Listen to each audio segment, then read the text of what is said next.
Ya. Kita tahu juga Pak bahwa industri baja nasional saat ini juga dihadapi oleh derasnya impor, bahkan impor ilegal terutama dari China. Sebelumnya pemerintah juga sudah melakukan berbagai langkah termasuk safeguard, anti-dumping, tapi ternyata tidak menutup mata ya Pak ya bahwa memang ternyata arus impor dari China ini masih cukup marak. Apa evaluasi dari Anda Pak selaku pelaku industri? Kita harus lihat dulu situasi industri di China. Ya, China ini industrinya bahkan ekonominya unstoppable. Ya, artinya dengan kapasitas skala ekonominya yang luar biasa sampai 1,3 miliar ton per tahun, sedangkan kita nasional kurang daripada 18 juta ton per tahun, tentu tidak apple to apple. Lalu bagaimana situasi penurunan ekonomi di China, lalu ditambah tarif Trump, ya 19% reciprocal plus 50% additional tax, tentu memberikan peluang bagi pasar baja China untuk mencari market baru di Asia Tenggara. Salah satu negara yang paling lemah proteksinya di Asia Tenggara adalah Indonesia. Ya, sehingga akan sangat masif ya banjirnya impor masuk ke Indonesia dengan skala sangat masif, sangat besar. Tentu HPP-nya ini di luar daripada kemampuan industri domestik untuk compete ya. Kurang lebih sekitar 16% harga yang ada di domestik ya, karena mereka kalau toh kita melakukan proteksi berupa bea masuk anti dumping, ternyata ini nggak cukup ya, tidak cukup instrumen ini. Masih banyak instrumen-instrumen lain yang bisa kita lakukan, dan salah satunya gini, yang mengatur bea masuk anti dumping ini tentu lintas KL, lintas kementerian dan lembaga.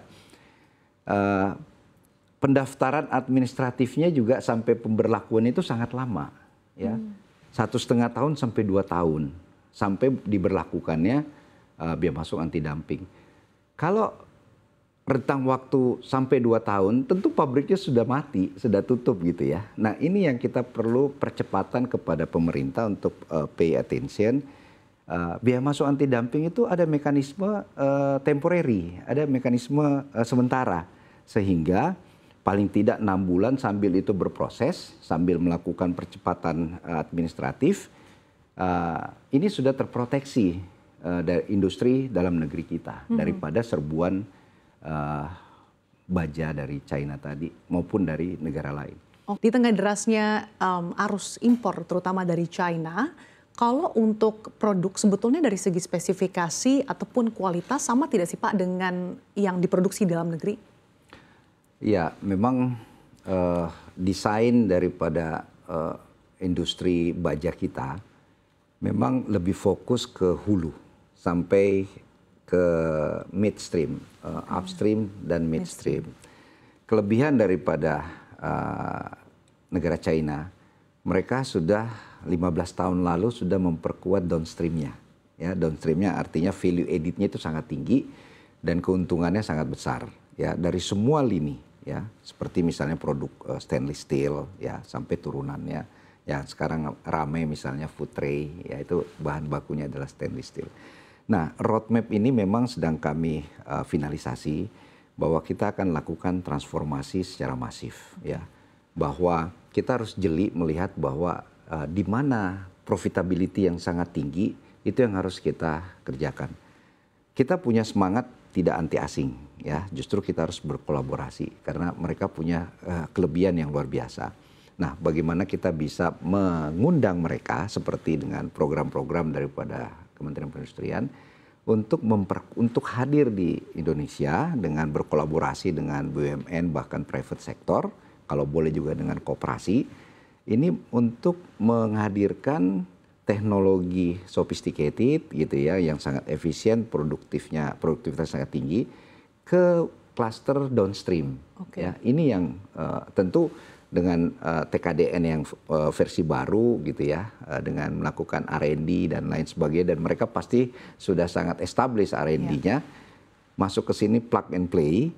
marketnya kita perkuat dalam negeri gitu ya, tetapi bahan bakunya misalnya dari Krakatau Steel, sehingga ini kolaborasinya sangat kuat. Bahkan kita bisa jadikan Indonesia ini menjadi hub daripada Southeast Asia, karena lokasi kita sangat strategis ya, kita juga punya pelabuhan internasional di Cilegon, bisa mensuplai ke Singapura, ke Malaysia, ke Thailand, bahkan ke Vietnam. Nah inilah nilai tambah yang harusnya kita bangun, sehingga kolaborasi dan sinergi itu mari kita sama-sama memberikan kepastian kepada industri-industri yang jauh mempunyai nilai advantage yang lebih tinggi daripada yang ada di dalam negeri. Oke, dengan kata lain dengan adanya aturan TKD ini bisa memperkuat ekosistem industri baja nasional, tapi khususnya di downstream ya Pak ya? Di downstream. Di downstream, tapi di tengah roadmap yang tadi Anda sedang gencarkan gitu ya Pak, yang akan dilakukan beberapa tahun mendatang. Tapi untuk jangka pendek menengah Pak, langkah konkret apa sih yang akan dilakukan Krakatau Steel dan juga industri baja lainnya supaya bisa compete lebih kompetitif dari segi harga dan juga kualitas dibandingkan dengan produk-produk impor? Tentu kuncinya adalah daya saing, ya daya saing, terus produk-produk yang inovasi. Demand dan supply domestik ini sangat tinggi, ya pertumbuhannya bahkan 5,3% pertumbuhan sampai 2035 ini diproyeksikan 35 juta sampai 40 juta ton. Sampai 2045 itu sampai 100 juta ton yang bisa kita supply dalam negeri. Tentu kalau berangkat dari daya saing adalah efisiensi, ya efisiensi itu macam-macam formatnya, mulai daripada efisiensi keuangan, efisiensi produksi gitu ya, lalu terus melakukan inovasi-inovasi dengan digitalisasi. Nah ini tidak berdiri sendiri, nggak stand alone Krakatau Steel-nya ya, sebagai payung besar. Tentu private sector ini terus kita gandeng, karena so far private sector sudah masuk ke downstream walaupun tidak semasif China. Ya, nah inilah yang kita terus jalin komunikasi bersama-sama dengan Kementerian Perindustrian, dan jangan lupa bahwa ekosistem baja nasional ini lintas kementerian dan lembaga.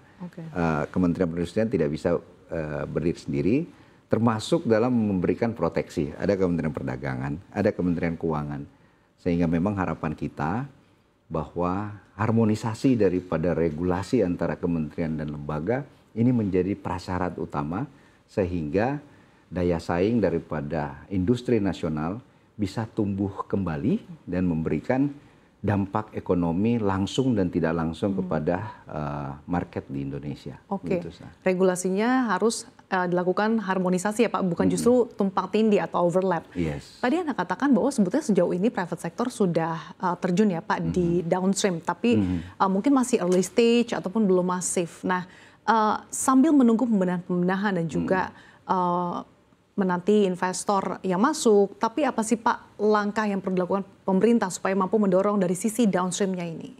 Ya, tadi China, Vietnam sudah sangat produksinya sudah sangat efisien, sudah sangat produktivitas sangat tinggi. Harganya pun pasti secara skala ekonomi pasti akan murah. Ya.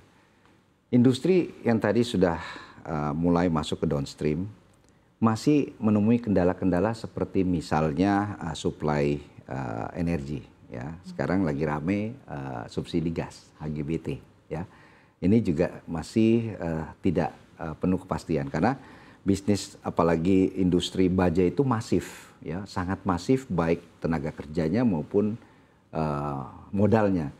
Untuk memproduksi 1 juta ton crude steel itu membutuhkan 1 miliar US. Ya, jadi kalau kita 7 juta ton sekarang itu kurang lebih investasinya 7 miliar US. Dan saya yakin private sector akan berpikir 2-3 kali untuk masuk di sektor itu. Nah, sehingga seperti gas tentu kita terus memastikan kepada pemerintah dalam hal ini Kementerian ESDM ya untuk memberikan harga dan kuota itu jangka panjang. Ya, ada kepastian, ya ada kepastian berbisnis. Sejauh ini artinya pelaku industri juga masih bingung ya Pak ya? Ya, faktanya seperti itu. Seperti kuota karena berdampak pada minimum rate yang harus dibayar. Ya, pada saat minimum rate-nya itu tidak memenuhi, tentu mereka harus membayar harga yang non subsidi. Ya. Nah, ini kuotanya hanya ketahuan di akhir tahun, Sasa. Ya, nah ini yang menjadi satu handicap bagi industri dalam negeri untuk melakukan proyeksi paling tidak 5 tahun ke depan, sehingga HPP-nya itu sudah clear dan bisa memberikan harga yang bersaing daripada produk asing. Nah ini yang menjadi kendala, sehingga kembali lagi ke TKDN versi baru. Ya.